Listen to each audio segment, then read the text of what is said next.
பெரியவா சரணம். பெரியவா வானொலியின் மாலை நிகழ்ச்சிகள் ஆரம்பமாகின்றன. இன்றைய எமது நிகழ்ச்சிகள் நித்திய குரு பாதுகா பூஜா, ஸ்ரீ ரா கணபதி அவர்கள் எழுதிய புத்தகத்தின் ஒளிவடிவம், ஆன்மீக உரை, மகா பெரியவா மகிமை உபன்யாசம். பெரியவா சரணம். பெரியவா சரணம். அடுத்த நிகழ்ச்சி நித்திய குரு பாதுகா பூஜை. शुक्लां भरदरं विष्णुं शशिवर्णं चतुर्भुजं प्रसन्नवदनं ध्यायेत् सर्वविघ्नोपशान्तये। ममोपात्त समस्त दुरितक्षयद्वारा श्री परमेश्वर प्रीत्यर्थं गुरुप्रसाद सिद्ध्यर्थं गुरुप्रीत्यर्थं गुरुपादपूजाम् अद्य करिष्ये।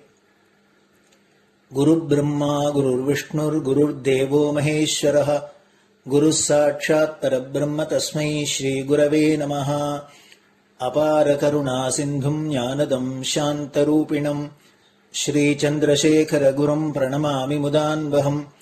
सदाशिवसमारम्भां शङ्कराचार्यमध्यमाम् अस्मदाचार्यपर्यन्तां वन्दे गुरुपरम्पराम्. எல்லோரும் குருவை பெரிவாளை தியானம் பண்ணிண்டு அர்ச்சனை பண்ணுவோம். அஷ்டோத்திரம்.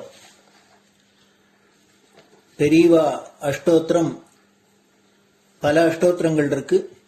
அதுல எளிமையா சுலபமா எது இருக்கோ அதை நான் இப்ப சொல்றேன். எல்லோரும் இதை கேட்டுண்டே திருப்பி சொல்ல முடிஞ்சுவா சொல்லி சொல்லி பெரிவாளுக்கு பாதத்துல ஒவ்வொரு புஷ்பத்தை அர்ச்சனை பண்ணலாம். ओम श्री कांची कामकोटि पीठाधीश्वराय नमः. श्रीमत् चंद्रशेखरेन्द्र सरस्वती गुरुभ्यो नमः. संन्यासाश्रम शिखराय नमः. काषाय दंडधारिणे नमः. सर्वपीठापहारिणे नमः. स्वामिनाथ गुरवे नमः. करुणासागराय नमः. जगदाकर्षण शक्तिमते नमः. सर्वचराचर हृदयस्थाय नमः. ओम भक्त परिपालक श्रेष्ठाय नमः. धर्म परिपालकाय नमः. श्री जयेन्द्र सरस्वत्याचार्याय नमः. श्री विजयेन्द्र सरस्वती पूजिताय नमः. शिवशक्ति स्वरूपाय नमः. भक्ताभीष्ट प्रदायकाय नमः. ब्रह्मण्य पोषकाय नमः. ब्रह्म विष्णु शिवैक्य स्वरूपाय नमः. कांची क्षेत्रवासाय नमः. कैलाश शिखरवासाय नमः. स्वधर्म परिपोषकाय नमः. चातुर्वर्ण संरक्षकाय नमः. लोकरक्षण संकल्पाय नमः. ओम ब्रह्मनिष्ठापराय नमः. सर्वपापहराय नमः. धर्मरक्षक संतुष्टाय नमः. भक्तार्पितधन स्वीकर्त्रे नमः. सर्वोपनिषत् सारज्ञाय नमः. सर्वशास्त्रगम्याय नमः. सर्वलोक पितामहाय नमः. भक्ताभीष्ट प्रदायकाय नमः. ब्रह्मण्य पोषकाय नमः. नानाविध पुष्पार्चितपताय नमः. रुद्राक्ष क्रीडधारिणे नमः. भस्मोद्दोलित विग्रहाय नमः. सर्वज्ञाय नमः. सर्वचराचर व्यापकाय नमः. अनेक शिष्य परिपालकाय नमः. मनश्चाञ्चल्य निवर्तकाय नमः. अभयहस्ताय नमः. भयापहाय नमः. यज्ञपुरुषाय नमः. यज्ञानुष्ठान रुचिप्रदाय नमः. यज्ञसम्पन्नाय नमः. यज्ञसहायकाय नमः. यज्ञफलदाय नमः. यज्ञप्रियाय नमः. उपमानरहिताय नमः. स्फटिक तुलसी रुद्राक्ष हारधारिणे नमः. चातुर्वर्ण समदृष्टये नमः. ऋग्यजुस्साम अथर्वणादि चतुर्वेद संरक्षकाय नमः.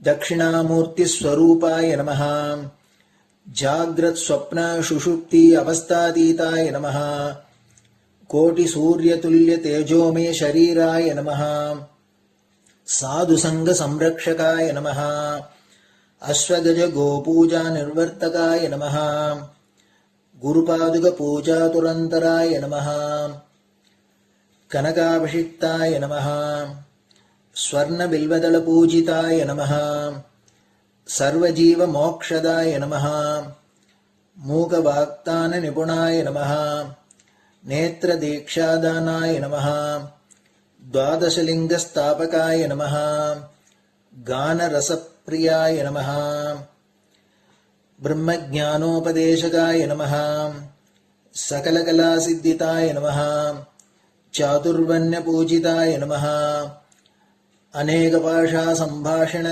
कोविताय नमः अष्टसिद्धिप्रदायकाय नमः ओम श्री शारदामठ सुस्थिताय नमः नित्यान्नदान सुप्रीताय नमः प्रार्थना मात्र सुलभाय नमः पादयात्रा प्रियाय नमः नानाविध मतपंडिताय नमः श्रुति स्मृति पुराणज्ञाय नमः देव यक्ष किन्नर किंपुरुष पूज्याय नमः श्रवणानंदकर कीर्तये नमः दर्शनानंदाय नमः अद्वैतानंदभरिताय नमः अव्याज करुणामूर्तये नमः शैव वैष्णवादिमान्याय नमः श्री शंकराचार्याय नमः दंडकमंडलोहस्ताय नमः वीणा मृदंग सकलवाद्यनाथस्वरूपाय नमः रामकथा रसिकाय नमः वेद वेदांग आगमादि सकलकला सतस्प्रवर्तकाय नमः हृदय गुहाशयाय नमः शतरुद्रीय वर्णितस्वरूपाय नमः केदारेश्वरनाथाय नमः अविद्यानाशकाय नमः निष्कामकर्मोपदेशकाय नमः लघुभक्तिमार्गोपदेशकाय नमः लिंगस्वरूपाय नमः सालग्राम सूक्ष्मस्वरूपाय नमः कालड्यां शंकरकीर्तिस्तंभ निर्माणकर्त्रे नमः जितेन्द्रियाय नमः शरणागतवत्सलाय नमः श्रीशैलशिखरवासाय नमः डमरुकनाद विनोदाय नमः वृषभारूढाय नमः दुर्मदनाशकाय नमः आभिचारिक दोषहर्त्रे नमः मिताहाराय नमः मृत्युविमोचकशक्त्याय नमः श्रीचक्रार्चन तत्पराय नमः दासानुग्रहकारकाय नमः अनुराधा नक्षत्रजाताय नमः सर्वलोकख्यातशीलाय नमः वेंकटेश्वर चरणपद्म षट्पदाय नमः श्री महात्रिपुर सुंदरी समेत श्री चंद्रमौलीश्वर पूजा प्रियाय नमः श्रीमच्चंद्रशेखरेन्द्र सरस्वती सद्गुरु परब्रह्मणे नमः गुरुभ्यो नमः परमगुरुभ्यो नमः परमेष्टिगुरुभ्यो नमः परात्परगुरुभ्यो नमः गुरुपरंपराभ्यां नमः गुरुपादुकाभ्यां नमो नमः. அடுத்தது ஊதுபத்தி இருந்தா அதை காமிச்சு தூபம், நெய் தீபம் இருந்தா காமிச்சு அதை நெய் தீபம் தீபம் காமிச்சுட்டு நைவேத்தியம் வெத்தலைப்பாக்கு பழம் இதுலேருந்து ஆரம்பிச்சு அவளுக்கு எது சௌரியமோ அதுபடி நைவேத்தியம் பண்ணலாம். அதுக்கு அடுத்தது கற்பூர ஹாரத்தி பண்ணி எல்லோரும் பிரதட்சிண நமஸ்காரம் பண்ணி பெரியவாள்கிட்ட பிரார்த்தனை பண்ணிண்டு எல்லோரும் க்ஷேமமா இருக்கணும், லோகம் பரம மங்களமா சௌக்கியமா இருக்கணும், எல்லோரும் வியாதி வெக்க இல்லாத ஆயுராரோக்கிய ஐஸ்வர்யத்தோட சாந்தம் அமைதியோட ஞான வைராக்கியத்தோட எல்லோரும் நல்லவர்களாயிருந்து நன்மையை அடையணும்னு பிரார்த்தனை பண்ணி இந்த பூஜையை தினம் செய்யலாம். குரு பிரம்மா குருர் விஷ்ணுர் குருர் தேவோ மகேஸ்வரः குரு சாட்சாத் பரபிரம்ம தஸ்மை ஸ்ரீ குரவே நமஹ. அபார கருணா சிந்தும் ஞானதம் சாந்தரூபிணம் ஸ்ரீ சந்திரசேகர குரும் பிரணமாமி முதான்வகம். சதாசிவசமாரம்பாம் சங்கராச்சாரிய மத்யமாம் அஸ்மதாச்சாரிய பர்யந்தாம் வந்தே குரு பரம்பராம். குரு பாத பூஜை நிறைவடைஞ்சது. பெரியவா சரணம். பெரியவா சரணம். பெரியவா வானொலியில் நேயர்கள் அடுத்து கேட்க இருப்பது ஸ்ரீ ரா கணபதி அவர்கள் எழுதிய புத்தகத்தின் ஒளி வடிவம். அளிப்பவர் ஸ்ரீமதி உமா சங்கர் அவர்கள். தேனினும் இனிய சொல்லான் தீச்சுடர் மேனி கொண்டான் ஊனுயிர்க்குயிரதான ஒன்றினைக் கலந்து நின்றான் ஏனினிக் கவலை நெஞ்சே இன்றுனக் அருள் செய்தான் இஞ்ஞானவான் காமகோட்டி நாதனை நம்புவோமே. ஜெய ஜெய சங்கர, ஹர ஹர சங்கர. மகா பெரியவாளின் உபன்யாசங்களை ரா கணபதி அண்ணா தெய்வத்தின் குரல் என்ற பெயரில் 7 பாகங்களாக தொகுத்து அளித்ததின் 4ஆம் பாகத்தின் அடுத்த பகுதி அத்வைத்தம். தர்ம அதர்மங்களும் அத்வைத்தியும். விஷயம் தெரியாதவர்கள்தான் எல்லாம் மாயை என்பது, தர்மம் கூட பொய்தான் என்ற அபிப்பிராயத்தை கொடுத்து ஜனங்களை எப்படி வேண்டுமானாலும் நடக்கலாம் என்று நினைக்கச் செய்துவிடும் என்கிறார்கள். பொது ஜனங்களுக்கு மாயை கொள்கையை டெமோக்ரட்டைஸ் பண்ணுவதற்கு ஆச்சாரியாளுடைய சாங்ஷன் கிடையவே கிடையாது. ஆச்சாரியாள் மட்டுமில்லை, அத்வைத அனுபவிகளாக வந்த எந்த மகானுமே தர்மத்தை விட்டுவிட்டு ஜனங்கள் எப்படி வேண்டுமானாலும் பண்ணலாம் என்று நினைக்கும்படியாக மாயை கொள்கையை அவர்களிடம் சொன்னதும் இல்லை, சொல்லச் சொன்னதும் இல்லை. மாயைதான் என்றாலும் அது நிஜமாகவே விலகும்போதுதான் தர்மாதர்ம பேதம், நல்லது கெட்டது என்ற வித்தியாசம், புண்ணிய பாப பேதம் அற்றுப்போகுமே தவிர மாயையிலிருந்து விடுபடாத நிலையில் இந்த பேதம் இருக்கவே செய்கிறது என்றுதான் அவர்கள் வற்புறுத்தி இருக்கிறார்கள். நல்லதை செய், புண்ணியம் செய், தர்மானுஷ்டானம் பண்ணு என்றே வற்புறுத்தி இருக்கிறார்கள்.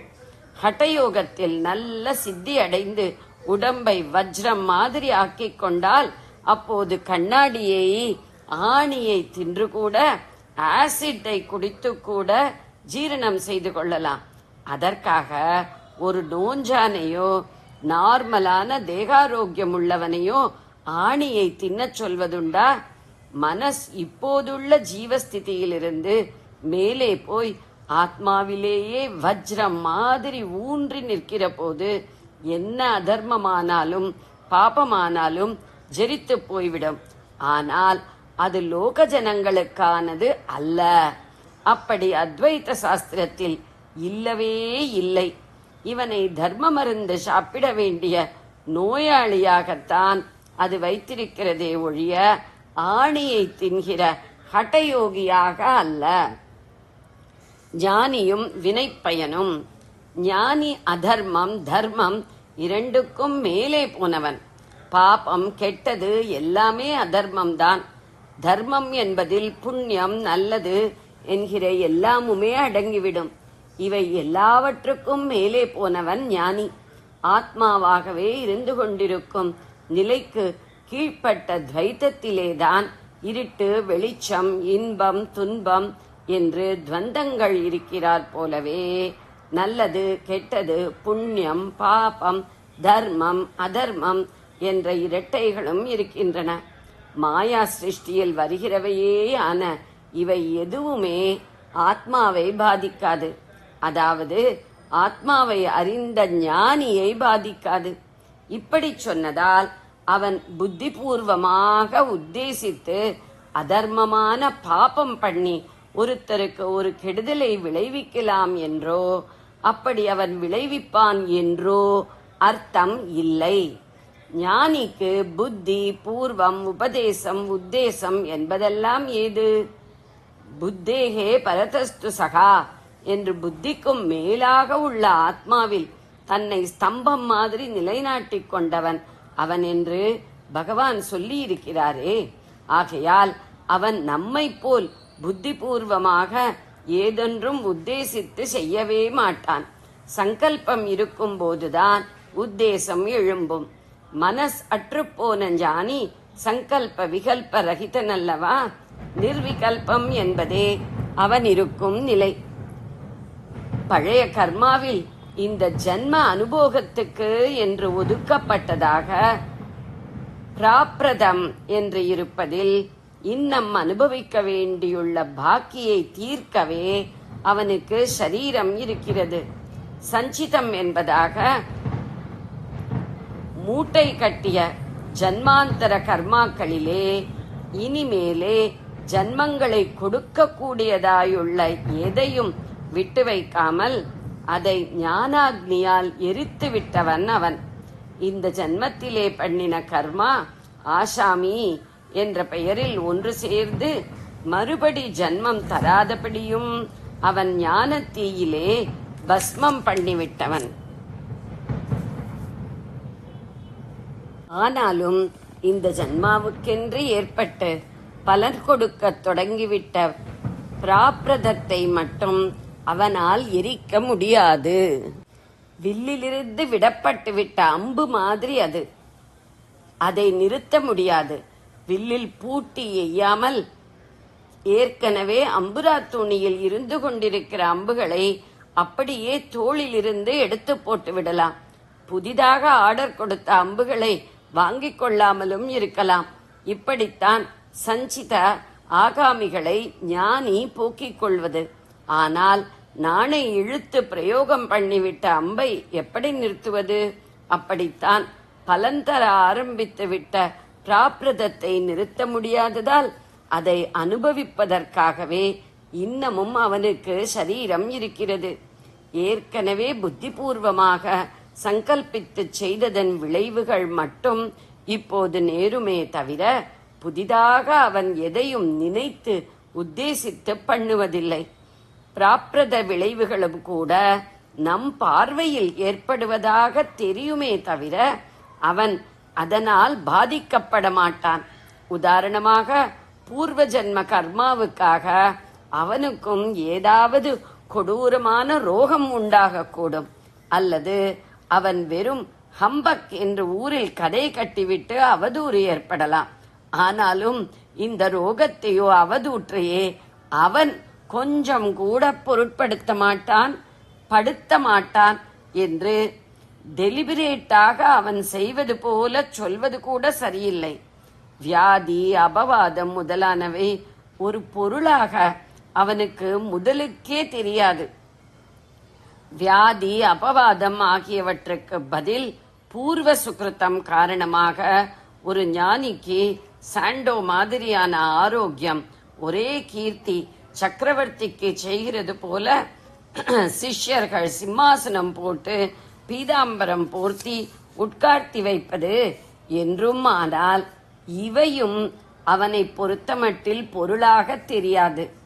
ஞானி எதுவுமே சங்கல்பித்து டெலிபரேட்டாக செய்வதில்லை என்று சொல்ல வந்தேன். பிராரப்தவசத் என்ன நடக்கணுமோ அது நடந்துவிட்டு போகட்டும் என்று உடம்பை ஒப்புவித்துவிட்டு உள்ளே ஆத்மாவிலேயே ரமித்துக் கொண்டிருப்பவன் அவன். ஞானியின் பிராரப்தம் பற்றி வித்தியாசமான இன்னொரு அபிப்பிராயமும் உண்டு. ஞானாக்னிகி சர்வகர்மாணி பஸ்மசாத் குருதே என்று கீதையில் பகவான் சொல்கிறபடி ஞான தீ சர்வ கர்மங்களையும் பஸ்மமாக்கிவிடும் என்பதில் பிராரப்த கர்மமும் தான் அடக்கம். ஞானோதயத்தில் பரிபூர்ண மனோநாச கர்மநாசம்தானே ஒழிய பிராரப்தம் என்று ஒன்றை மட்டும் விட்டு வைத்திருப்பதற்கு இல்லை என்று அபிப்பிராயப்படுகிறவர்கள் உண்டு. தீபத்தை ஏற்றி வைத்தால் இருட்டு ஓடிப்போய் விடுகிறார் போல ஞானோதயத்தின் பிரகாசத்தில் மாயையின் இருட்டு ஓடியே போய்விடுகிறது என்பதில் சந்தேகமில்லை. அந்த மாயையின் ஒரு அங்கம் அல்லது சிருஷ்டிதானே கர்மாவும் கர்ம பலனும். இப்படி இருக்கும்போது மாயையே போகிறது. ஆனால் கர்மாவிலே மட்டும் பிராரப்தம், சஞ்சிதம், ஆகாமி என்று இருக்கிற 3 தினசுகளில் 2 மாத்திரம் போய் இன்னொன்று இருக்கிறது. என்றால் அர்த்தமாகவில்லையே என்று இவர்கள் கேட்கிறார்கள். போட்ட பானத்தை கூட அது லட்சியத்தை அடிக்காமல் மந்திர சக்தியால் திரும்ப வாங்கிக் கொள்ள முடிகிறதே.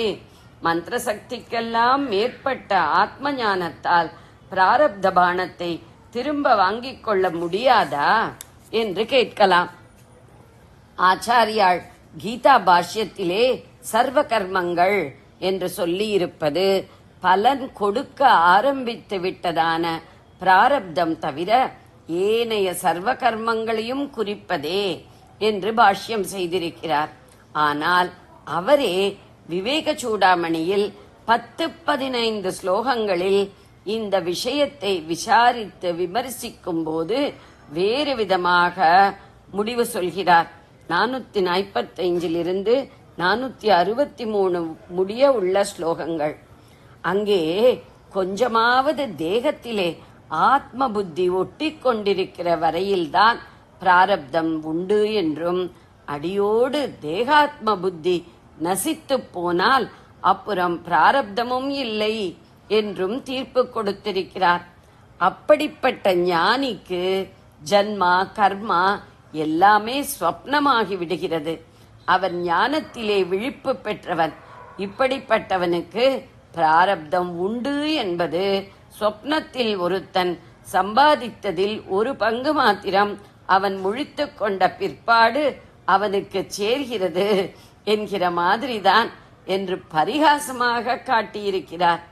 ஞானி எப்படி துவைத பிரபஞ்சத்தில் இருக்க முடியும் என்று புரியாத அஞ்ஞானிகளுக்கு ஏதாவது சமாதானம் காட்ட வேண்டும் என்றே அவனுக்கும் பிராப்தம் உண்டு என்று சொல்வது என்று சொல்லி முடிக்கிறார்.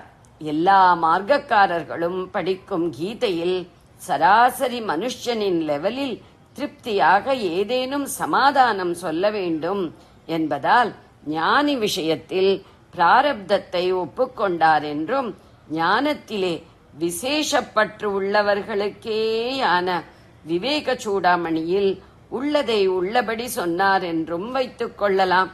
அப்படிப்பட்டுள்ளவர்கள் அவர்களாகவே ஞான விசாரத்தால் ஞானிக்கு ஏன் சரீர யாத்திரை இருக்க வேண்டும், அது பிராரப்தமில்லை என்றால் வேறு என்ன காரணத்துக்காக என்று தெரிந்து கொள்ளட்டும் என்று விட்டுவிட்டார் என்று சொல்லலாம். ஆனால் நான் இப்போது எல்லா ஜனங்களுக்கும் இதை சொல்லிவிட்டேனே, உங்களையெல்லாம் நீங்களே ஞானியாகி தெரிந்து கொள்ளுங்கள் என்று சொன்னால் தப்பாகிவிடுமே. நிறைய கர்மா பக்தி பண்ணி அப்புறமே ஞான விசாரத்துக்கு போங்கள் என்றல்லவா பல்லவி பாடிக்கொண்டிருக்கிறேன்.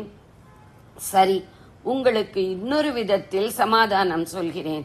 ஞானிக்கும் ஞானம் வந்த பின், அதாவது அத்வைத சித்தி ஏற்பட்டு விட்ட பின், ஏன் சரீரம் இருந்து கொண்டு இந்த லோகத்தில் நம் பார்வையிலாவது வாழ்க்கை என்று ஒன்று நடக்க வேண்டும் என்பதற்கு ஒரு விதமாக சமாதானம் சொல்லி பார்க்கிறேன். ஞானம் வந்துவிட்டால் அப்புறம் லோகத்தில் என்ன கஷ்ட சுகம் லாப நஷ்டம் வந்தாலும் அதொன்றுமே கொஞ்சம் கூட ஒட்டாமல் ஆத்மானந்தத்தில் இருக்கலாம் என்பதுதானே சாஸ்திரம். இது நிஜம்தானா என்று தெரிய வேண்டுமானால் அப்போது ஞானமடைந்தவன் இந்த லோகத்தில் இருந்து கொண்டு இப்படி காட்டினால்தானே நிரூபணமாகும். அதற்காகத்தான் ஞானியையும் ஈஸ்வரன் லோகத்தில் இருக்க வைத்திருக்கிறான் என்கலாம். நம்மை தலைதெறிக்க பண்ணும் எத்தனை புகழ் வந்தாலும், நம்மை தலை தூக்க ஒட்டாமல் பண்ணும் எத்தனை இகழ் வந்தாலும், நாம் தோளை தட்டி காட்டும்படியான எத்தனை ஆரோக்கியம் இருந்தாலும், அல்லது நாம் பயந்து இடிந்து போய் விழும்படியான எத்தனை கோரமான வியாதி வந்தாலும், இன்னும் பல தினசான இன்ப துன்பங்களில் எது நேர்ந்தாலும் எல்லாவற்றையும் சமமாக சாந்தியுடன் நிச்சலனமாக ஏற்றுக்கொள்வதே ஆத்ம நிலை என்பது ப்ரூவாக வேண்டுமானால் அதற்கு ப்ரூஃபாக ஞானிகள் லோகத்தில் இருந்து காட்டினால்தானே முடியும். அத்வைத மோட்சம் இகத்திலேயே பெறக்கூடியது. அதற்கு இகபர வித்தியாசமில்லை என்ற பின் அதை நம் பார்வையில் இகமென்று தெரிகிற லோகத்திலேயே இருந்து கொண்டு ஒரு ஞானி அனுபவித்து காட்டினால்தானே சரியாயிருக்கும். ஞானம் வந்தவுடன் ஒருவனுடைய சரீரம் அற்றுப்போய் விட்டதென்றால் இகத்திலே ஞானத்தோடு இருக்க முடியாது. அதாவது ஞானத்துக்கு இகம் என்கிற ஒரு வித்தியாசம் தெரிகிறது என்றல்லவா ஆகிவிடும். ஜெய ஜெய சங்கர, ஹர ஹர சங்கர. பெரியவா சரணம். இந்நிகழ்ச்சியின் அடுத்த பகுதி நாளை மாலை இதே நேரத்தில் ஒளிபரப்பாகும். பெரியவா சரணம். பெரியவா சரணம். பெரியவா வானொலியில் நேயர்கள் அடுத்து கேட்க இருப்பது திரு கவிக்கண்ணன் அவர்களின் ஆன்மீக உரை. பெரியவா சரணம். ராம் ராம். ஸ்ரீ குருப்யோ நமஹ. ஜெய ஜெய சங்கர, ஹர ஹர சங்கர. பெரியவா வானொலி நேயர்கள் அனைவருக்கும், மகா பெரியவாவுடைய பக்தர்கள் அனைவருக்கும் அடியேன் கவிக்கண்ணனின் அன்பு கலந்த நல்வாழ்த்துக்கள். ராம் ராம். ஜெய ஜெய சங்கர, ஹர ஹர சங்கர. ஸ்ரீ குருப்யோ நமஹ. நம்ம வாழ்க்கையில கடந்து வந்த பாதையை நம்ம நினைச்சு பார்த்தோம்னா நமக்கு நிம்மதியே இருக்காது. ஆனா ஒரு சமயத்திலையும் அந்த இறைவனானவன் நம்மளை எப்படி காப்பாத்திருக்கான், எப்படி அருள் மழையை பொழிந்திருக்கான், நம்மளை ஆட்கொண்டிருக்கான் அப்படின்னு நினைச்சு பார்த்தா சில விந்தையா கூட இருக்கும்.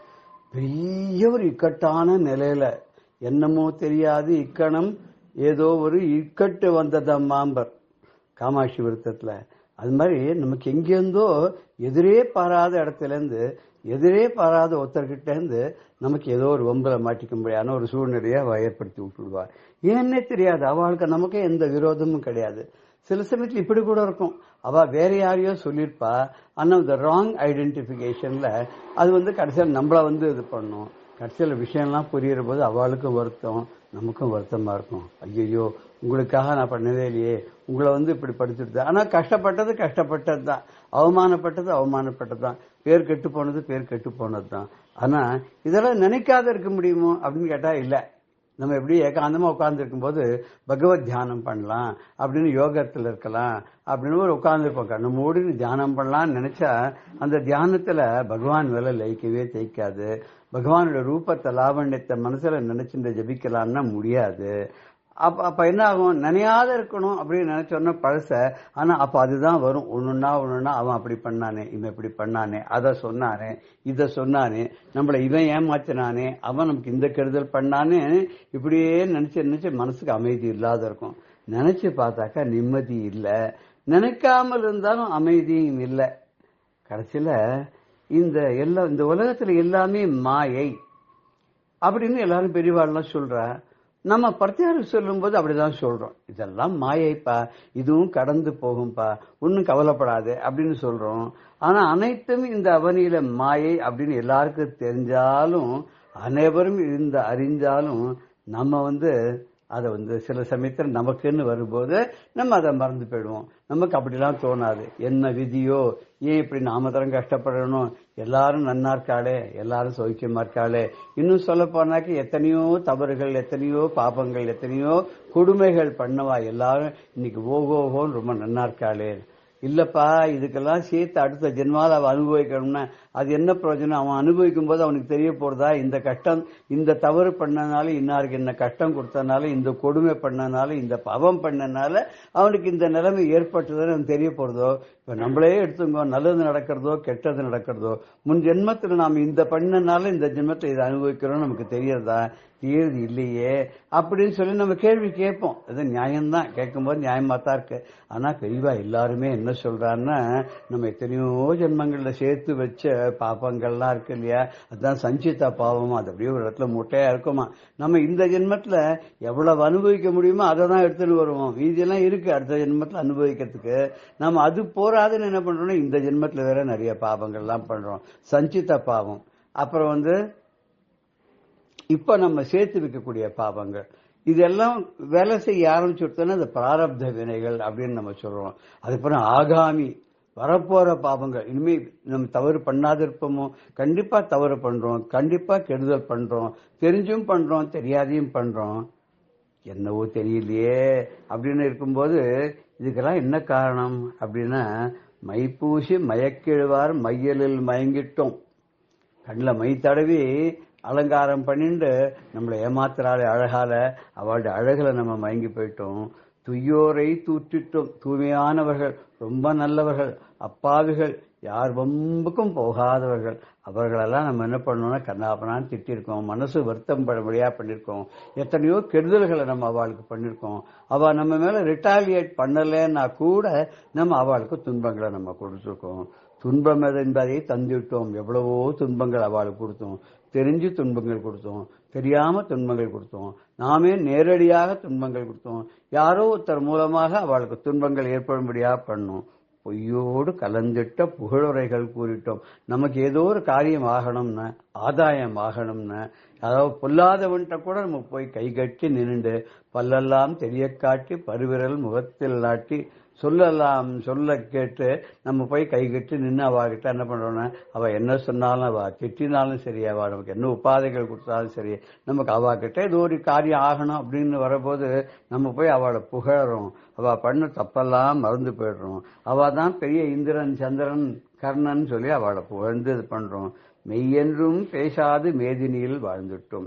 இந்த உலகத்தில் உண்மையே சொல்லாம பொய்யே சொல்லி அப்படியே வாழ்ந்துட்டோம். இது மொத்தம்தான் பண்ணோமான நெய்யாரும் ஓடுதென்று நம்பித்தான் வாழ்ந்துட்டோம். ஆறெல்லாம் நெய்யா போறது அப்படின்னு சொல்லி நம்பி ஒரு மாயலை நம்ம வாழ்ந்தோம். கை கொடுத்த நற்பணிகள் கனிவோடு தர விட்டோம். நம்ம எல்லாருக்கும் கை கொடுத்து எல்லாருக்கும் நல்ல பணிகள் செய்து கனிவோட வாழ்ந்து எல்லோராலும் போற்றும் பண்ணம் நல்ல தன்மையோட இருந்தோமான்னு இல்லை, அதெல்லாம் தவற விட்டுட்டோம். செய்தவங்கள் ஏதுமில்லை செய்நென்று கொண்டுட்டோம்.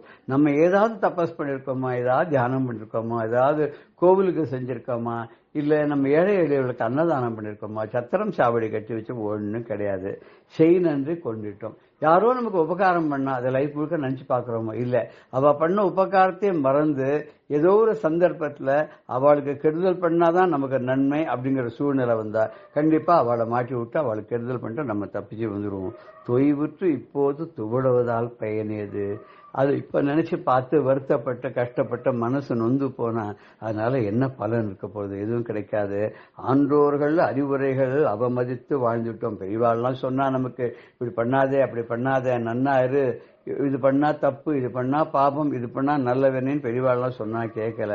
சான்றோர் கூறியதை சற்றேனும் கேட்டதில்லை. ஏதாவது பெரியவாள்லாம் வயசானவாள்லாம் எக்ஸ்பீரியன்ஸ்டு பீப்புள்லாம் அவளுடைய கஷ்ட நஷ்டங்களை சொல்லி நமக்கு அறிவுரை கூறும்போது நம்ம அதெல்லாம் கேட்டு அதை நம்ம அறியவே இல்லை. இன்றோர் அமைப்பேன என்னாலும் மறந்துட்டோம். அப்பா அம்மாவை பத்திரமா காப்பாத்துறோமா, நம்ம சின்ன குழந்தையா அதுபோது நமக்காக எவ்வளவு செஞ்சிருக்கேன், அவளுக்கு நாம ஏதாவது செஞ்சோமான்னு கிடையாது. இன்னைக்கு பார்த்தா எத்தனையோ பேர் வீட்டுல அப்பா அம்மாவை கவனிக்காததுனாலதான் அவள்லாம் இன்னைக்கு ஹோம் ஃபார் ஏஜர்ட்னு சொல்ற முதியோர் இல்லம் அங்க போய் இருக்கா.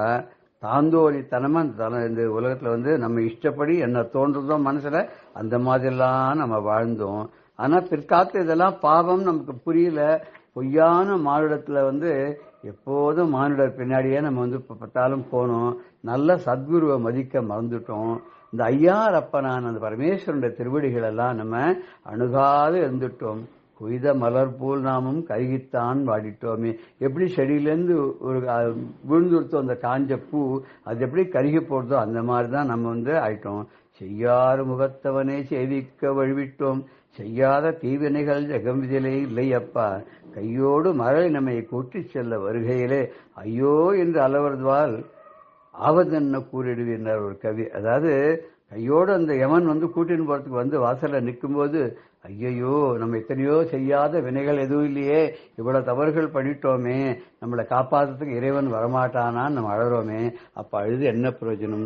ஒன்னுத்துக்கும் பிரயோஜனம் இல்லை. அதனாலதான் ரமண பகவான் சொல்ற மாதிரி நம்ம என்ன பண்ணணும் அப்படின்னா, மெய்யகத்தின் மன மெல்மலர் அணையில் நான் மெய்கலந்திட அருள் அருணாச்சல அருணாச்சல சிவ அருணாச்சல சிவ அருணாச்சல சிவ அருணாச்சல மெய் அகத்தின் மன மென்மலர் அணையில் நான் மெய் கலந்திட அருள் அருணாச்சலான. என்னுடைய மெய் இந்த உடம்புக்குள்ள என்னுடைய உடலுக்கு கூடிய அகம் இருக்கே, மெய் அகம்னு இந்த உடம்பாகிய அந்த வீட்டுல அந்த இல்லத்துல நீ என்ன பண்ணணும்னா மன மென்மலர் உள்ள மனசு அப்படிங்கக்கூடிய மஞ்சம் உள்ள மலர்களால் ஆன இதயமே மலர் தானே, இதய கமலம் அப்படின்னு சொல்லக்கூடிய மஞ்சத்துல என்ன பண்ணணும்னு கேட்டாக்கா அந்த அணையில நானும் மெய் கலந்திட, நானும் மெய்ப்பொருளாகிய உன்னோடு கலந்து ஒன்றிட கலந்து மகிழ்ந்திட அருள் அருணாச்சலா. நான் உன்னோடு கலந்து அருள் பெறுவதற்கு நீ எனக்கு அருள் செய்வாயாக அருணாச்சலா அப்படின்னு கேட்கிற. எப்படி மெய்யின உண்மைன்னு ஒண்ணு, மெய்யின உடல்னு அர்த்தம். ரெண்டையும் இங்க அழகா யூஸ் பண்றார். மெய் அகத்தின்னு உண்மையான இதயம் அப்படின்னு எடுத்துக்கணும். அது மலர் போல இருக்குது, மன மென்மலர், உண்மையான வீடாக இருக்கக்கூடிய மனம்ங்கக்கூடிய மென்மலர்னு எடுத்துக்கலாம். மெய் அப்படின்னு சொன்னா இந்த உடம்புங்கக்கூடிய அகத்தில் இந்த வீட்டுல, உடம்புங்கக்கூடிய வீட்டுல, மனம்ங்கக்கூடிய மலர் போன்ற இதயத்துல, அது உள்ள கூட அணையில பஞ்சணையின் மேல நான் உன்னோட மெய் கலந்துட, நானும் நீயும் இரண்டர கலந்து ரெண்டல்ல ஒண்ணுதான் அப்படின்றத அந்த இதயத்துல நம்ம கலந்து என்றென்றும் சுகித்திருக்க, சந்தோஷமாக இருக்க, அமைதியோடு இருப்பதற்கு நீ ஒரு நல்ல அருளை எனக்கு செய்ய வேண்டும் அப்படின்னு கேட்கிறார். தொழுவனோ பிறரை துதிப்பனோ எனக்கோ துணை என நினைவனோ சொல்வாயின்னு மாணிக்க வாசகர் கேட்கிறார் திருவாசகத்துல.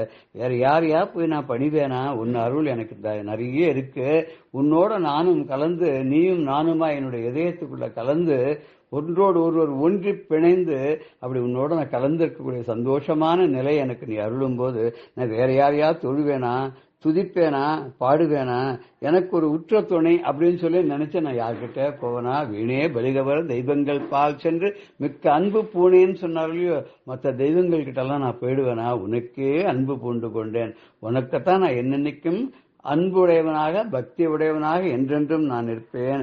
ஐயனே உனையன்று ஒரு தெய்வம் கையினால் தொழவும் கருதியன் கண்டாய், உன்னை தவிர வேற ஒருத்தர தெய்வம்னு ரெண்டு கையால் தூக்கி நான் தொழுவேனா, கண்டிப்பா தொழமாட்டேன் அப்படிங்கிற தாய்மானவர்.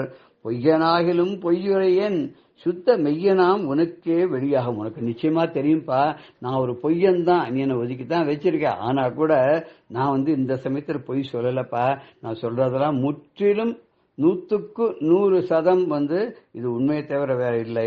அதாவது ஐயனே உன்னை தவிர வேற ஒரு தெய்வத்தை நான் கையாலும் தொழமாட்டேன், மனசாலையும் கருதவே மாட்டேன், கண்டிப்பா செய்யவே மாட்டேன்.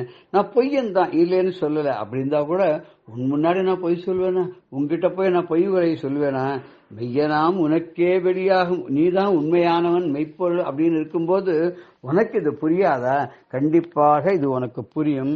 நீ புரிந்து கொண்டுதான் புரியாத மாதிரி நீ இருந்துருக்க.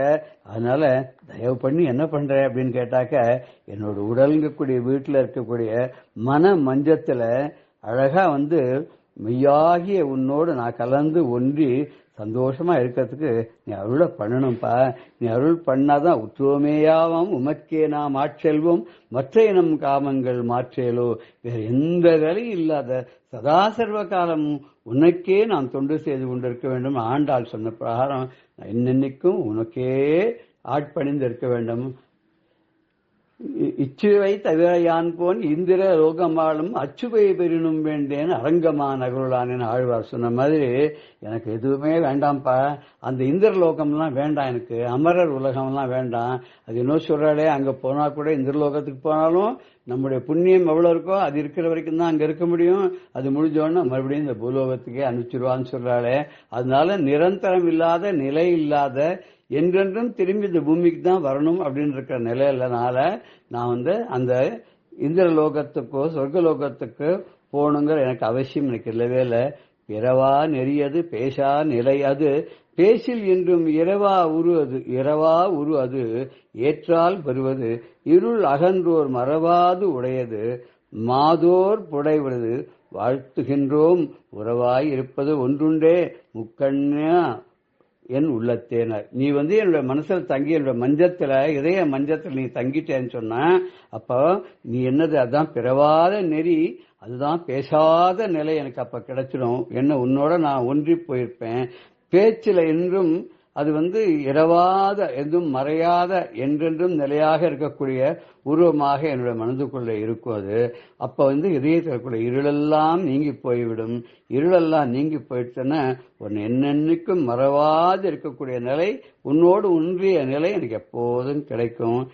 நீ யாரு, எப்பேற்பட்டவன, மாதொரு பாகன் இல்லையா, அம்பாளுக்கு இடப்பாக்கத்தில் இடம் கொடுத்தவன் இல்லையா, அப்பேற்பட்ட உன்னோட உறவு எனக்கு கிடைச்சி உன்னோட நான் இருந்தேன் அப்படின்னு சொன்னா, அப்படின்னு ஒண்ணு இருக்கே முக்கண்ணா, இதை விட ஒரு பெரிய பேர் ஏதாவது உண்டா? என்னோட உள்ளத்துல நீ தங்கி எனக்கு அருள் பண்றாய். என்னுடைய மென்மையான இதய மலர்ல நீ குடிகொண்டு உன்னோடு என்னையும் சேர்த்து கொண்டு என்னோடு நீ ஒன்றி என்னை அன்புடன் ஏற்றுக்கொண்டதற்கான அருளை நீ புரிய வேண்டும். அப்படி நீ செய்வாய் அப்படிங்கிற நம்பிக்கை எனக்கு இருக்கு. கண்டிப்பா நீ வரணும். உன்னைத்தான் நம்பியிருக்கேன். உன்னை தவிர வேற எதுவும் எனக்கு கிடையாது.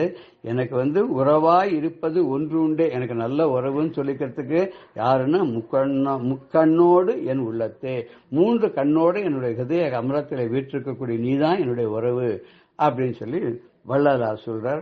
நாம் அதையே மனதிற்குள் நினைத்து அந்த முக்கண்ணனான பரமேஸ்வரன் நம்முடைய இதயத்தில் இருப்பதாக நினைத்து வணங்கி வாழ்த்தி அவரை துதிப்போம். ஜெய ஜெய சங்கர ஹர ஹர சங்கர. ஸ்ரீ குருபியோ நம. ராம் ராம். பெரியவா சரணம். இந்நிகழ்ச்சியின் அடுத்த பகுதி நாளை மாலை இதே நேரத்தில் ஒளிபரப்பாகும். பெரியவா சரணம். பெரியவா சரணம். அடுத்த நிகழ்ச்சி மகா பெரியவா மகிமை உபன்யாசம். வழங்குபவர் பிரம்மஸ்ரீ கணேச சர்மா அவர்கள். குரு பிரம்மா குரு விஷ்ணு குரு தேவோ மகேஸ்வர குரு சாட்சாத் பரபிரம்ம தஸ்மை ஸ்ரீ குருவே நமஹ. காஞ்சி மகாபெரிவாளோட திவ்ய சரித்திரத்தில் அவளோட யாத்திரைகள்லாம் ரொம்ப விசேஷமானது. அநேகமாக கூடுமான மட்டும் பெரியவா போன ஊர்களை யாத்திரைகளை விடாதே சொல்லிட்டு வரோம், பார்த்துட்டு வரோம். அப்போ கூட இந்த ஊருக்கு போனால் அந்த ஊருக்கு போனால் அந்த ஊரில் நடந்த பல நிகழ்ச்சிகளில் ஏதோ 1 2 இப்படித்தான் சொல்ல முடியறது. இன்னும் அதை முழுக்க அத்தனையும் விவரமாக சொல்லணும் அப்படின்னா பல நாட்கள் பல வருஷங்கள் ஆகலாம். அப்படி ஒரு பெரிய சமுத்திரம் மாதிரி இருக்குது. அதுலேருந்து நம்ம ஏதோ கையால் உதிரணியால் அள்ளுறாப்பில் அள்ளின்னு இருக்கோம். 1945 பிப்ரவரி மாதம் அத்வைத சபா பொன்விழா, அதாவது அத்வைத சபா ஆரம்பித்து 50 வருஷம், பெரியவாளோட பரமகுரு தலைவ பெரிவான்னு சொல்லக்கூடிய அவளால் ஆரம்பிக்கப்பட்டது. அது 50 வருஷம் பூர்த்தி ஆனதுனால அந்த பொன் விழாவை ரொம்ப விமர்சையாக கொண்டாடினா. அதில் பெரியவாளோட பரமகுரு எப்பேற்பட்ட மகா தபஸ்வி அப்படிங்கிறது நமக்கு எல்லாருக்கும் தெரியும். பெரியவாளை நமக்கு தேர்ந்தெடுத்து கொடுத்துருக்காரு அப்படின்னாலே வேறு பேர்பட்ட மகானா இருக்கணும். அவர் அந்த அத்வைத சாஸ்திரம் இருக்கிறதுக்காக இந்த வித்வான்களுக்கெல்லாம் அதில் ஒரு ஊக்கம் வரணும், இந்த சாஸ்திராபிமானம் வரணும், அது சாஸ்திர விருத்தியாகணுங்கிறதுக்காக தான் இந்த அத்வைத சபாவை ஆரம்பித்தா. அது இன்னி வரைக்கும் தொடர்ந்து காஞ்சி காமகோடி பீடத்தினால ரொம்ப திறமையாக நடத்தப்பட்டு பல வித்வான்களை அது உலகத்துக்கு கொடுத்துன்னு இருக்கு. அப்படி இந்த 45ஆம் வருஷம் அந்த பொன்விழாக்கு 108 வித்வான்களுக்கு ஸ்வர்ண மோதிரம் பெரியவா சம்பாவனையாக கொடுக்கணும். ஏன்னா பொன்விழாவாக இருக்கிறதுனால ஸ்வர்ணத்தினால சம்பாவனை பண்ண அப்படின்ட்டு 108 வித்வான்களுக்கு சம்பாவனை பண்ணினா. அதே மாதிரி 46ஆம் வருஷம் ஜீவாத்ம கைங்கரியம் அப்படின்னு ஒன்று ஆரம்பிச்சா பெரியவா. ஜீவாத்ம கைங்கரியம் அப்படின்னா அதோட லட்சியம் என்ன? வேற ஒன்றும் இல்லை. எல்லா மனுஷாளுக்குமே ஒரு கடைசி காலம்னு ஒன்று உண்டு, பிராணம் போப்புறது. அப்போது நமது சாஸ்திரங்கள் சொல்கிறது, அந்த பிராணம் போகிறதே என்ன நினைப்போடு நம்ம ஆவி பிரியறதோ அடுத்த ஜென்மா அந்த நினைப்போடையே அதுலேயே நமக்கு வாய்க்கிறது. இப்போ உதாரணத்துக்கு சொன்னோம் அப்படின்னா, நம்ம பிராணம் போகிற சமயத்தில் ஏதோ நமக்கு எத்தனையோ ஆயுசு முழுக்கல எதையோ பார்த்துருக்கோம், எவ்வளவோ பழகியிருக்கும். இதில் ஏதான அப்பப்போ நம்ம நினைவேலையில் அப்படியே மாறி மாறி வந்துட்டே போகிறது. அந்த பிராணன் நம்மளை விட்டு போகிற சமயத்தில் நாம் ஏதோ நம்ம ஆயுசு முழுக்கன்னு பார்த்துல ஏதோ ஒரு நாய் ஞாபகத்துக்கு வருதுன்னு வச்சுக்கோ. ஒரு உதாரணத்துக்கு சொன்னேன், அந்த பிராணம் போகிறவருக்கு நாய் நினைப்பு அந்த நாய் நினைப்போடு விட்டார்னா அடுத்த ஜென்மா நாயாக போயிடும். ஒரு காக்காயை நினச்சின்னு விட்டார்னா காக்காயே போயிடும்.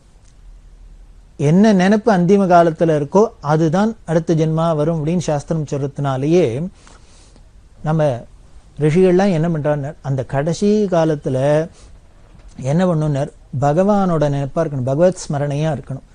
அந்த பகவத் ஸ்மரணையோட நினைச்சுண்டு விட்டுட்டோம்னா நாம பகவானா போய்டுறோம், அவரோட போய் ஐக்கியமாயிடுறோம்.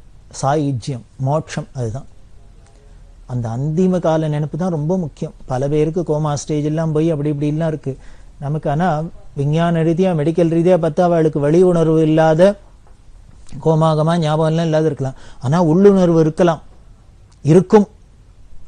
ஆழ்வார்லாம் சொல்றார், எனக்கு அப்போதைக்கு இப்போதே சொல்லி வைத்தேன் அரங்கத்தரவணை பள்ளியானே அப்படிங்கிறது. எனக்கு நான் அப்போ இனிமே வரத்தேன், எனக்கு வியாதியில் இருக்க போறேன், இருமிண்டு தும்மிண்டு அப்படி இப்படிலாம் நான் என்ன யமபடர்கள்லாம் இழுக்கிறதே அவளை பார்த்த பயத்திலேயே இருப்போம். அந்த பயத்தோடையே விட்டோம்னா அடுத்த ஜென்மா ஒரே பயந்தாங்குள்ளியா பிறக்கலாம். இப்படிலாம் இருக்கும். அதனால அந்த சமயத்துல ஒன்னு ஈஸ்வரா, நாராயணா, ராமா, கிருஷ்ணா, சம்போ, மகாதேவான்னு வருமோ வராதோ தெரியாது. அதனால நான் இப்பவே சொல்லி வச்சுடுறேன். அதாவது என்னைக்கோ ஊருக்கு போறதுக்காக இன்னைக்கே டிக்கெட் வாங்கி வச்சுக்கிறோமோ இல்லையோ, ரிசர்வ் பண்ணிக்கிறோமோ இல்லையோ, அதை மாதிரி தான் போல இருக்கு ஆழ்வாரும் வழி சொல்லித்தரார். அதனால அப்போ எனக்கு ஞாபகம் வருமோ வராதோ, எனக்கு பிரஜை இருக்குமோ இருக்காதோ, சொல்றதுக்கு வாய் வருமோ வராதோ, எனக்கு இந்திரியங்கள்லாம் ஒத்துழைக்குமோ ஒத்துழைக்காதோ, சக்தி இருக்குமோ இருக்காதோ, மனசு இருக்குமோ இருக்காதோ, அதனால இப்பவே ரங்கா ரங்கா ரங்கநாதா ரங்கநாதா நாராயணா சம்போ மகாதேவான்னு சொல்லி வச்சுடுறேன். நீ என்ன பண்ணுன்னர், அதை நான் பிராண பிரயாண சமயத்துல சொன்னதா நீ ட்ரீட் பண்ணிக்கோ. ஏன்னா உனக்கு கருணை இருக்கு, நீ பண்ணிக்கலாம், பண்ணிண்டு உங்ககிட்ட சேர்த்துக்கோப்பா அப்படின்னு சொல்ற. இந்த ஜீவாத்ம கைங்கரியத்தோட லட்சியம், பெரிவா தாத்பரியம் இதான். அதனால எந்த ஒரு ஜீவனா இருந்தாலும் பிராணனை விடுறதே அந்த பகவானோட ஸ்மரணையோட இருக்கணும். அந்த பகவத் ஸ்மரணை வரத்துக்கு தான் நாமாங்கிறது. அந்த காதால நாமா விழ விழ விழ மனசுல அந்த எண்ணம் வருது.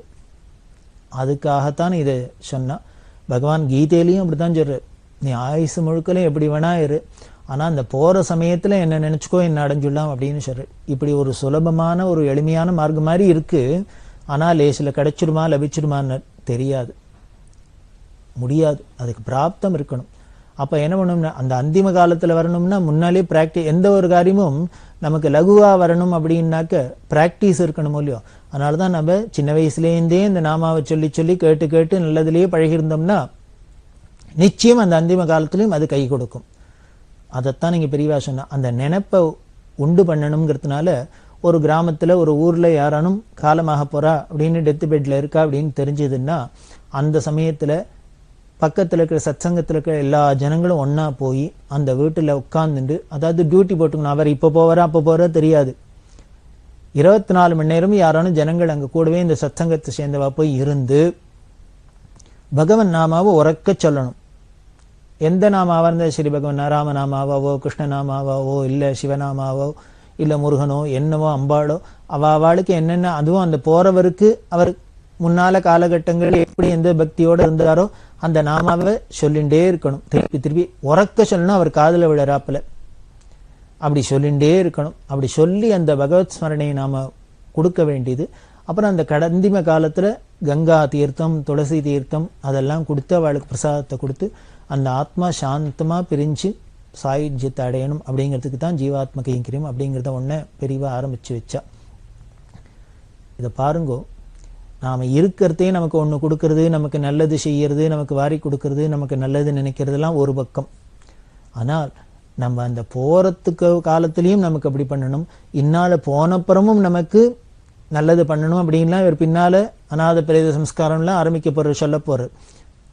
இப்படி நமக்கு இருக்கிறதே போறதே போனப்புறம் அப்படின்னு தொடர்ந்து நமக்கு எக்காலத்திலையும் நமக்கு ஒரு நன்மை செய்யக்கூடியது, நமக்கு நல்லதே நினைக்கக்கூடிய ஒரு சத்குருன்னா சாட்சாத் பெரியவா.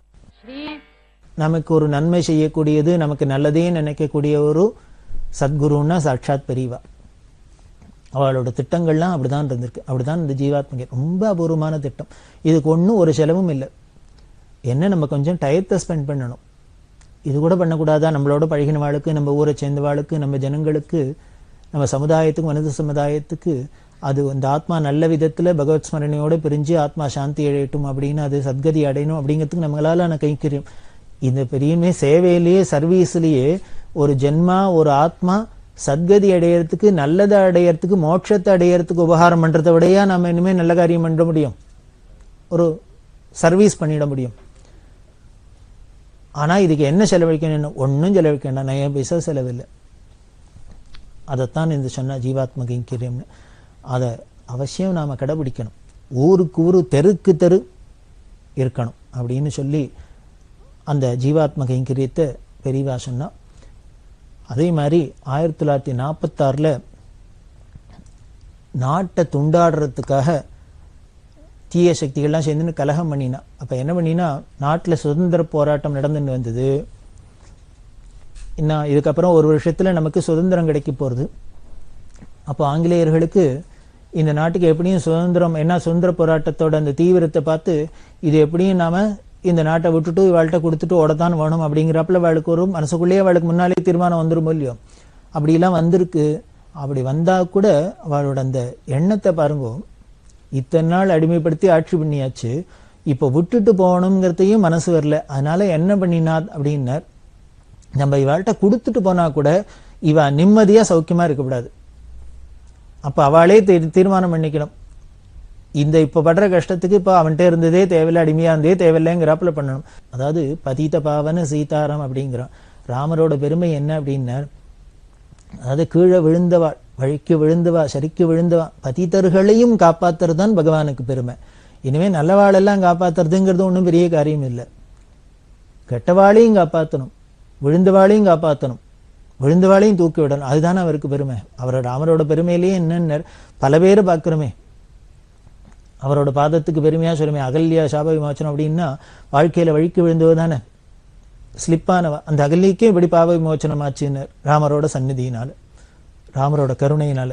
அப்படித்தான் இங்கேயும் பெரியவா ஏதோ காலத்தோட கோளாறுனால, கலிப்பிரபாவத்தினால இது மாதிரிலாம் நடக்கிறதுனால இதை வச்சு நம்ம திரஸ்கரிக்க கூடாது. அவளுக்கு தக்க முறையில பிராயச்சித்தம் பண்ணி இன்னுமே இது மாதிரி நடக்காத அவளுக்கு நாம பாதுகாப்பு கொடுக்கணும், அவளுக்கு ஆறுதலா இருக்கணும் அப்படின்னு சொல்லி மனிதாபிமானத்தை வடுத்து சொல்லி அவளெல்லாம் சேர்த்துக்கணும் அப்படின்னு சொல்லி, அதே மாதிரி பிராணனை விட்டவாளெல்லாம் என்ன பண்ணணும்னு பெரியவா அதில் ரொம்ப அழகா சொல்றா.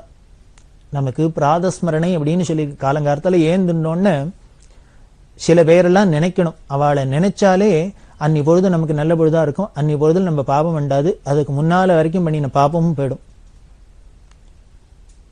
அகல்யா திரௌபதி சீதா தாரா மண்டோதரி பஞ்சகன்னிகா ஸ்மரேன் நித்யம் மகாபாதக நாசனம் அப்படின்னு காலங்காலத்தால சொல்ற வழக்கம். அகல்ய, திரௌபதி, சீதை, தாரா, மண்டோதரி அப்படிங்கிற இந்த 5 ஸ்திரீகளை நினைச்சிட்டோம்னாலே நம்மளோட பாமெல்லாம் போயிடும் அப்படின்லாம் சொல்றது. இப்படி பிற்காலத்துல வரப்போற பிரச்சனைகளுக்கெல்லாமும் ஒரு பார்த்து பார்த்து தீர்க்க, இதுதான் ஞான திருஷ்டிங்கிற. அதனாலதான் எதையுமே ஒரு ஞானிகிட்ட, திருக்கால ஞானிகிட்ட போய் நாம பார்க்கிறோம். புராண இதிகாசங்கள்லாம் பெரிய பெரிய சக்கரவர்த்திகள்லாம், பலசாலிகள்லாம், ராஜாக்கள்லாம் பெரிய இது மாதிரி வசிஷ்டர், வாமதேவர் முதலான மகரிஷிகள்லாம் வச்சுட்டு அவளோட ஆலோசனைப்படி எல்லாம் ஏன் ராஜ்யத்தை பாரம் பண்ணியிருந்தா நடத்தியிருந்தான்னா, அந்த திருக்கால ஞானிகளுக்கு தான் தெரியும் இந்த ஒரு காரியம் பண்ணினா இது இன்னைக்கு இப்படி சரியா வருமா, நாளைக்கு என்ன வரும், நாளைக்கு இதனால நல்லது வருமா கெட்டது வருமா, இப்படி எல்லாம் தீர்க்கமா ஆலோசனை பண்ணி நமக்கு அட்வைஸ் பண்ணக்கூடிய சாமர்த்தியம் அந்த ரிஷிகளுக்கு உண்டு, மகான்களுக்கு உண்டு, தபஸ்விகளுக்கு உண்டு. அதனால்தான் அவளை ஆசிரியிச்சு அவ மூலியமாவே அவ பண்ணி அப்படிலாம் பண்ணியிருந்த வரைக்கும் எல்லாம் பிரமாதமாக தான் இருந்தது. அப்படி இருக்கிற பெரியவா 1947 வருஷம் வியாச பூஜையை வசந்த கிருஷ்ணாபுரம்ங்கிற இடத்துல பண்ணினான். திருக்கோவிலூருக்கு பக்கத்துல இருக்கு. ரொம்ப அதிசயமான வியாச பூஜை. வியாச பூஜைக்கு முத நாள் ராத்திரி வரைக்கும் எந்த ஊர்ல பண்ண போறான்னு ஒருத்தருக்கும் தெரியாது. அப்படி இருக்கிறதே முத நாள் ராத்திரி பல்லாக்கில் வந்துட்டு இருக்கா, ஒரு ஊர் யாத்திரை தொடர்ந்துட்டு இருக்கு, மேனாவை சாத்தின்னு இருக்கா, உள்ளுக்குள்ளே தூக்கின்னு போறா, கூட எல்லாரும் வந்துட்டு இருக்கா. அப்போ ஒரு ஜங்ஷன் வருது, இப்படி ரோடு வலது பக்கம் இடது பக்கமா திரும்புறது. அங்க வந்தோடனே பெரியவா உள்ளேந்து தட்டினா, நிறுத்தினா, கதவை திறந்தா. இந்த ரோடு எங்க போறது, இந்த ரோடு எங்க போறது, யாரையானும் கேளுன்னா. ராத்திரி 10 மணிக்கு மேல ரோட்ல 4 நடமாட்டமே இல்லை. அப்ப யாரோ பேச்சு குரல் கேட்டுது. அப்படி வந்தா யாரான்னு இந்த பக்கம் வராளா பாரு, கொஞ்சம் நிற்போம், அவ வந்தா அவள்கிட்ட கேளுன்னா 2 பேரும் அதுக்கு ஏத்தாப்புல வரா. கேட்டா 2 பேரும் சொன்னா, அவ சொன்னா 2மே திருக்கோவிலூர் போறது. ஆனா இடது பக்கமா பண்ணா நேர திருக்கோவிலூர் போயிடலாம், வலது பக்கமா பண்ணா நடுப்புற 2-3 கிராமம் இருக்கு, அதை சுத்தின்னு போகணும் அப்படின்னு சொல்லிட்டு வலது பக்கமா போயிட்டா சீக்கிரம் எல்லாம் அப்படின்னு அவ அட்வைஸ் பண்ணிட்டு போனான். ஆனா பெரியவா என்ன பண்ணா, எந்த பக்கம் போனா சுத்தின்னு போகணுமோ அந்த பக்கமாவே போச்சுன்னா. ஆனா பெரியவா என்ன பண்ணா, எந்த பக்கம் போனா சுத்தின்னு போகணுமோ அந்த பக்கமாவே போச்சுன்னா போறா. முதல்ல ஒரு கிராமம் வந்து அந்த கிராமமே தூங்கி போயிடுத்து. இன்னைக்கு பெரியவா வரான்னு அந்த சத்தத்தை கேட்டு எல்லாம் வந்தா அவளுக்கு தரிசனம் கொடுத்தா, பிரசாதம் கொடுத்தா, அடுத்த ஊருக்கு போனா. 2வது கிராமத்துலயும் அப்படியே நடந்து. 3வது கிராமத்துல வந்தா அப்ப கிட்டத்தட்ட மணி 11:30 மணி 12 மணி. இந்த கிராம தலைவர் எங்க கூப்பிடுன்னா அவர் வந்தார். நாளைக்கு நான் பண்ற வியாச பூஜை அந்த சாதுர்மாசியம் இந்த ஊர்ல பண்ணட்டுமான்னு. அவர் பதில் சொல்லலை. மேனேஜருக்கு கவலையா இருக்கு, இந்த 12 மணிக்கான நாளைக்கு எங்க பூஜைன்னு தெரிஞ்சுது அப்படின்ட்டு சொல்லி அப்படின்னா பெரியவா எங்க ஊர்ல வந்து சாதுர்மாசம் பண்ண, எங்க ஊர்ல வியாச பூஜை பண்ணுன்னு ஊர் உலகத்துல இருக்க அத்தனை பேரும் வந்து கூப்பிட்டு இருக்கா. காரணம், அப்படி பெரியவா சாதுர்மாசியம் ஒரு இடத்துல இருந்துட்டோம்னா 2 மாசம் முழுக்க அந்த இடத்த விட்டு நகர முடியாது, அங்கேயே தரிசனம் பண்ணலாம். அதனாலதான் எல்லாருக்கும் ஆசை. பெரிய பெரிய கோடீஸ்வரா பண்டிதாள்லேருந்து எல்லாரும் கூப்பிட்றா, அங்கெல்லாம் போகாது பெரியவா அப்படி வலியை வந்து தூங்கின்னு கழப்பி உங்க ஊர்ல பண்ணிட்டுவான்னு சொல்றா. ஆனா இந்த ஆளான்னா ஆஹாஸ் பண்ணுங்கன்னு சந்தோஷமா சொல்லாத வாய் மூன்று இருக்கார். உடனே பெரியவா கிட்ட ஏன் உனக்கு ஏதான சிரமமானு அவர் சொன்னார். பெரியவா அப்படி வராது, பெரியவா வந்து கூப்பிட்றா இடத்துக்கெல்லாம் போகாது, இங்க வந்து பண்றேன்னு வலியை வந்து சொல்றா. ஆனா ஆசையா பண்ணுங்கன்னு சொல்ல முடியாத இருக்கும். ஜல கஷ்டமா இருக்கு, இந்த ஊர்ல குடிக்க கூட தண்ணி இல்லை. மழை பெஞ்சு 3 வருஷம் ஆச்சு, பூமியெல்லாம் பாளமா வெடிச்சிருக்கு, ஒரு இடத்துலயும் தண்ணி இல்லை. அதனால பெரியவாளோட ஆச்சார அனுஷ்டானத்துக்கு இத்தனை ஜனங்கள்லாம் வருவா, அத்தனை பேருக்கு தண்ணி எல்லாம் வந்துருக்கும். அந்த தீர்த்த வசதி இல்லாதனால என்னால இங்க இருங்கோன்னு சொல்ல முடியலன்னு. உடனே மேனேஜருக்கு பயம் வந்துருத்து. ஐயோ வேண்டாம் வேண்டாம், இருந்து இந்த இடத்த செலக்ட் பண்ணா 2 மாசம் எத்தனை கிலோமீட்டர் தாண்டி தண்ணி தூக்கணும். ஆனா பெரிய அவ்வளவுதானே அப்படின்னா, சரி காத்தால பார்த்துக்கலாம் இந்த ஊர்ல தான் அப்படின்னா, அப்படியே நடு ரோட்லயே இந்த வீட்டு வாசல்லையே மேனாவை இறக்குச்சுன்னா எல்லாரையும் நேரம் ஆயிடுத்து, நீங்களாம் போய் படுத்துங்க காத்தால காரியம் இருக்கு அப்படின்ட்டா. எல்லாரும் அவாவா போயாச்சு.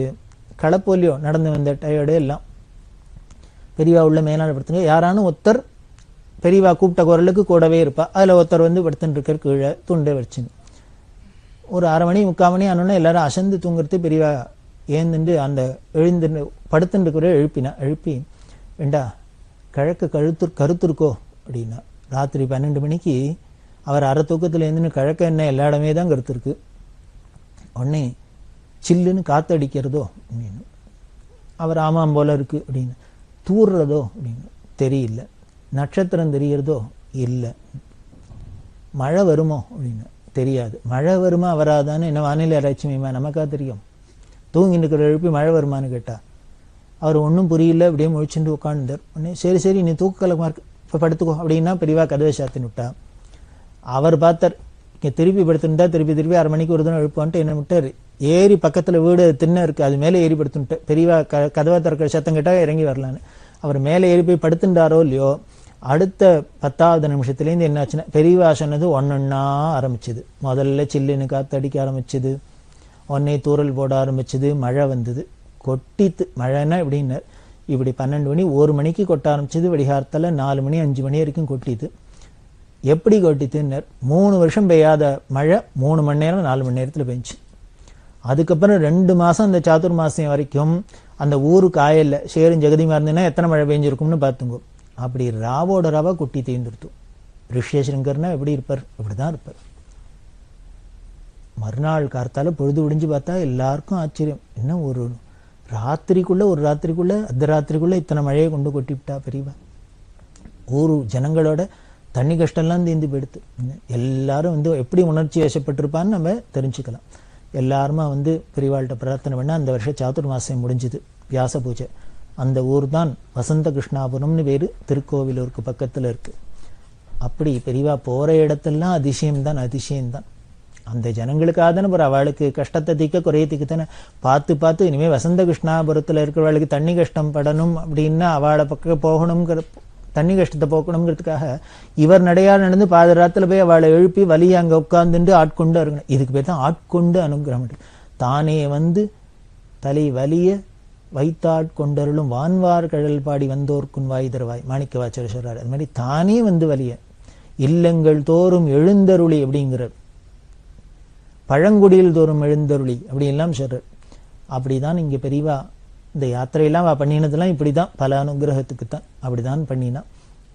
அதே தான் அப்படி இருக்கத்தே 1947 வருஷம்தான் காமாட்சிக்கு வள்ளி ரதம் பண்ணினா. தர்மரக்ஷாமணிக்கே பாலசுப்பிரமணியரோட பொறுப்புல காமாட்சிக்கு வள்ளி ரதம் பண்ணப்பட்டது. இப்படி பல கைங்கரியங்கள் பெரியவா பண்ணிண்டே யாத்திரையை தொடர்ந்து வர மேற்கொண்டு பார்க்கலாம். பெரியவா சரணம். இந்நிகழ்ச்சியின் அடுத்த பகுதி நாளை மாலை இதே நேரத்தில் ஒளிபரப்பாகும். பெரியவா சரணம். பெரியவா சரணம். அடுத்த நிகழ்ச்சி திருவாசக இன்னிசை. வழங்குபவர் ஸ்ரீ சத்குருநாத தேசிகர் அவர்கள். பெரியவா சரணம். திருச்சிற்றம்பலம். திரு தெள்ளேணம் திருமால் உணராலும் பன்றியாய்ச் சென்று உணரா திருவடியை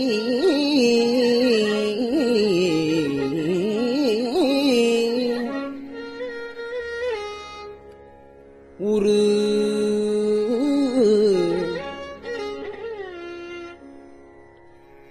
நாம் அறிய ஓர் அந்தணனாய் ஆண்டு கொண்டான்.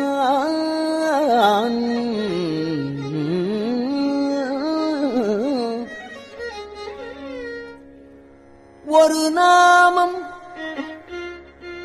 ஓர் உருவம் ஒன்றும் இல்லாக்கு ஆயிரம் திருநாமம் பாடி நாம் தெள்ளேணம் குட்டாமோ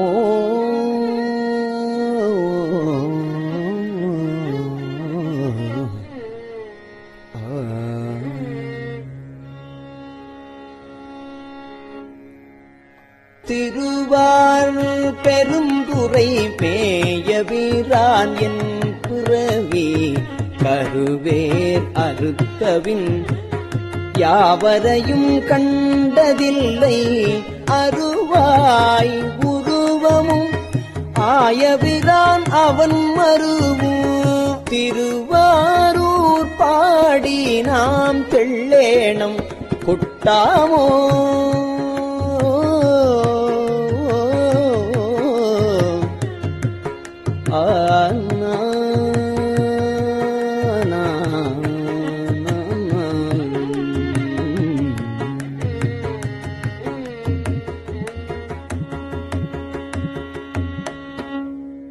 அரிக்கும் பிரம்மர்க்கும் அல்லாத தேவர்கட்கும்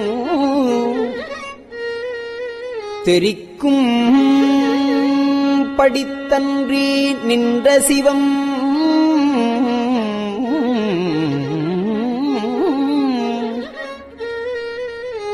நின்ற சிவம் வந்து நம்மை உருக்கும் பணிகொள்ளும் என்பது கேட்டு உலகமெல்லாம் சிரிக்கும் திறம்பாடி தெள்ளேணம் கொட்டாமோ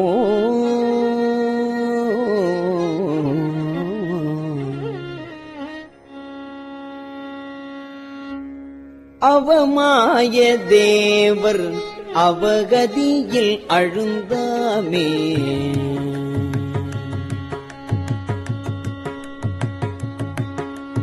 அவமாய தேவர் அவகதியில் அழுந்தாமே பவமாயம் காத்து என்னை ஆண்டு கொண்ட பரஞ்சோதி நவமாய செஞ்சுடர்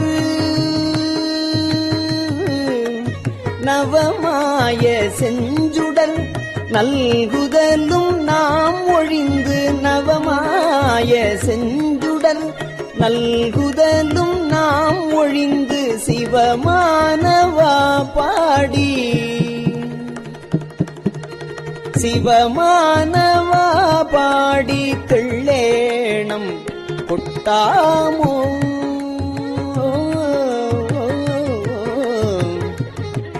ஆனா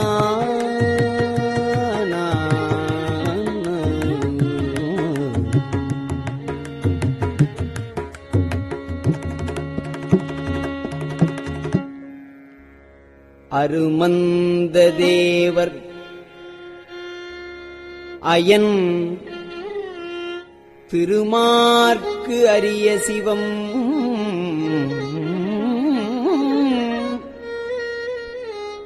அருமந்த தேவர் அயன் திருமார்க்கு அரிய சிவம்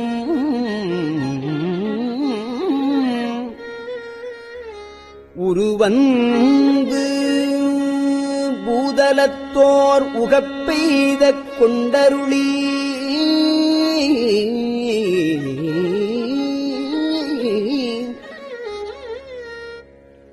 கருவந்து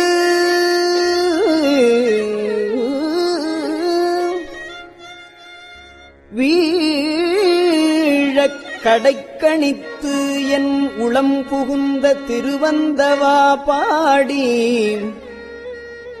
கருவெந்து வீழ கடைக்கணித்து என் உளம் புகுந்த திருவந்தவா பாடி தெள்ளேணம் கொட்டாமோ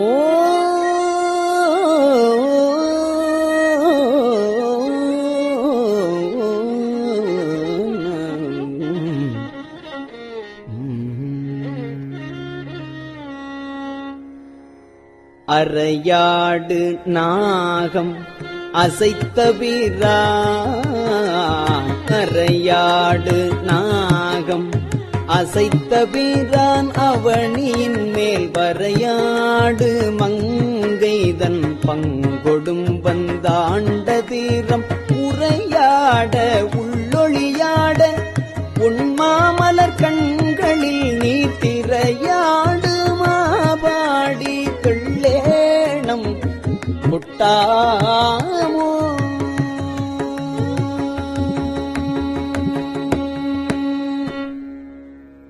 ஆவா அரி அயன் இந்திரன் வானோர்க்கு அரிய சிவன்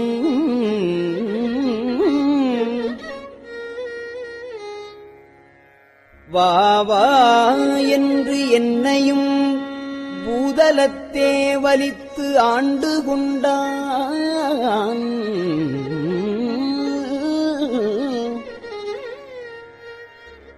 பூவார் அடிச்சுவடு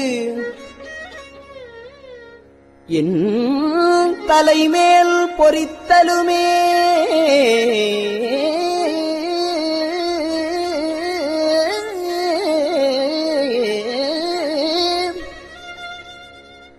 தேவானவா பாடி தெள்ளேணும் கொட்டாமோ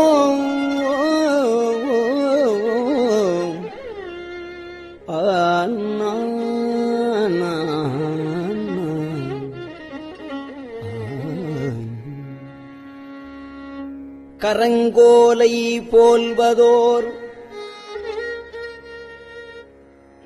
காயப் பிறப்போடு இறப்பு என்னும் அறம் பாவம் என்று இரண்டு அச்சம் தவிர்த்து என்னை ஆண்டு கொண்டான் மறந்தேயும்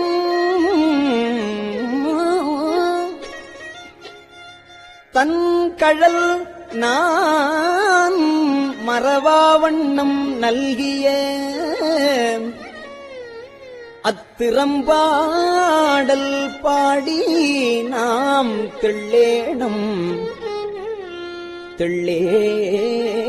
தெள்ளேணம் கொட்டாமோ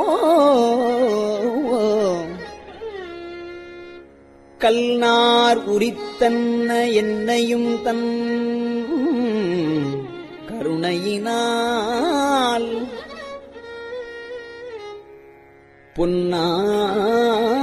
பொன்னாறு கடல் பணித்து ஆண்டபிரான் புகழ் பாடி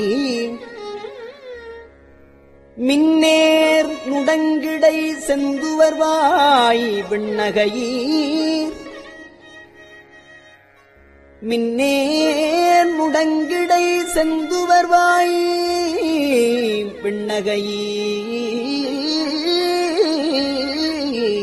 விண்ணகையீர் தென்னா தென்னா என்று தெள்ளேணம் ஒட்டாமோ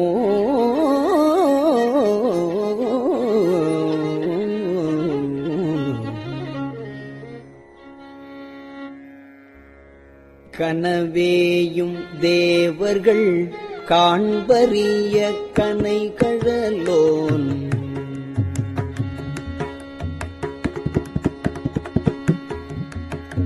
கனவேயும் தேவர்கள் காண்பரிய கனை கழலோன் புனவே அனவளை தோழியோடும் புகுந்தருளி புனவே அனவளை தோழியோடும் புகுந்தருளி நனவே என்னை பிடித்து ஆட்கொண்டவா நனவே என்னை பிடித்து ஆட்கொண்டவா நயந்து நெஞ்சம் சினவே கண்ணீர் மல்க தெள்ளேணம் புட்டாமு சினவே கண்ணீர் மல்க தெள்ளேணம் புட்டாமு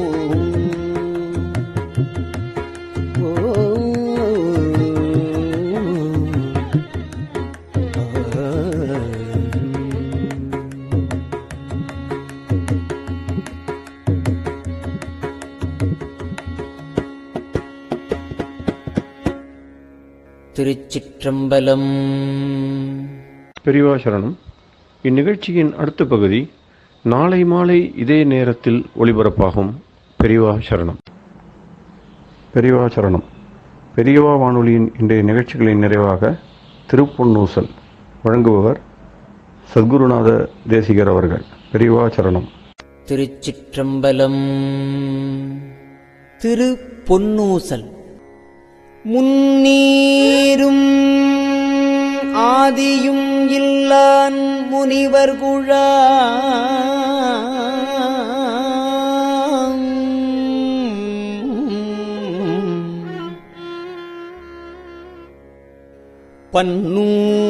பன்னூறு கோடி இமையோர்கள் தாம் நிற்ப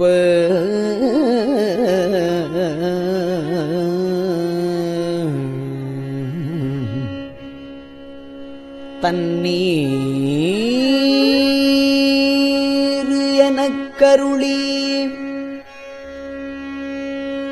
தன் கருணை வெள்ளத்து மன்னூர மன்னு மணி உத்தர கோசமங்கை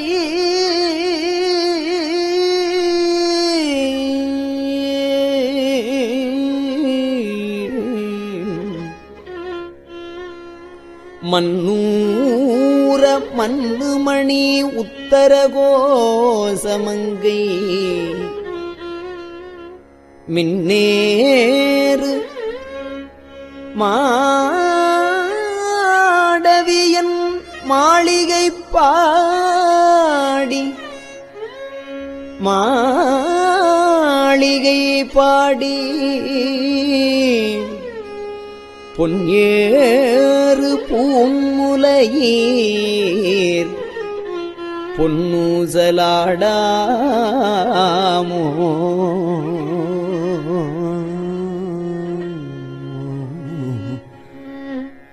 நான்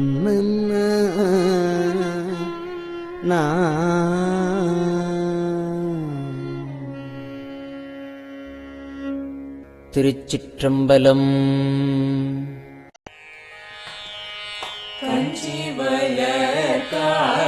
காமாட்சி தன் குழந்தாய் சங்கரரே கஞ்சிவல காமாட்சி தன் குழந்தாய் சங்கரரே குரு சந்திரசேகரரே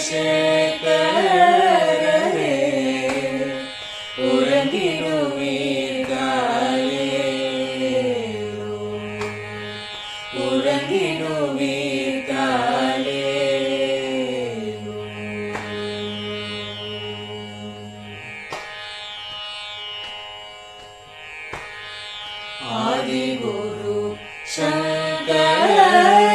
சங்கரராய்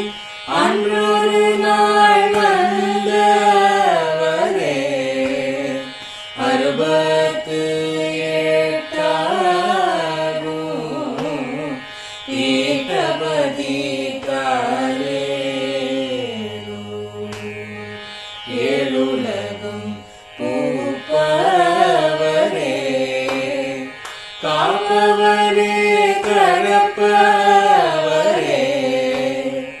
எல்லோர்க்கும் அருள்பவரே உலகிடுவீதாயே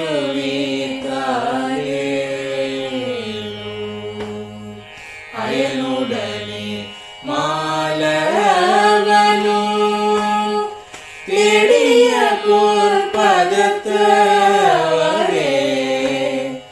அருமறைகள் சாற்றும் முயல் மலர்பதமே தாரே முக்தி நிலை எய்திடவே சக்தி தரும் சத்குருவே முக்தி நிலை எய்திடவே சக்தி தரும் சத்குருவே நித்தமெங்கள் நாவீசையில் நித்திரை கொள்தாயே நித்தமெங்கள் நாவீசையில் நித்திரை கொள்தாளே நித்தமெங்கள் நாவீசையில் நித்திரை கொள்தாளே.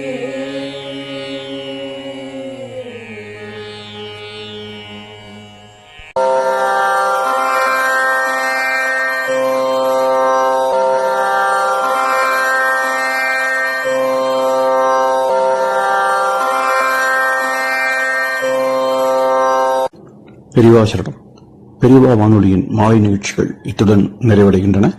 எமது அடுத்த ஒளிபரப்பு நாளை காலை இந்திய நேரப்படி 6 மணிக்கு துவங்கும். பெரியவா சரணம்.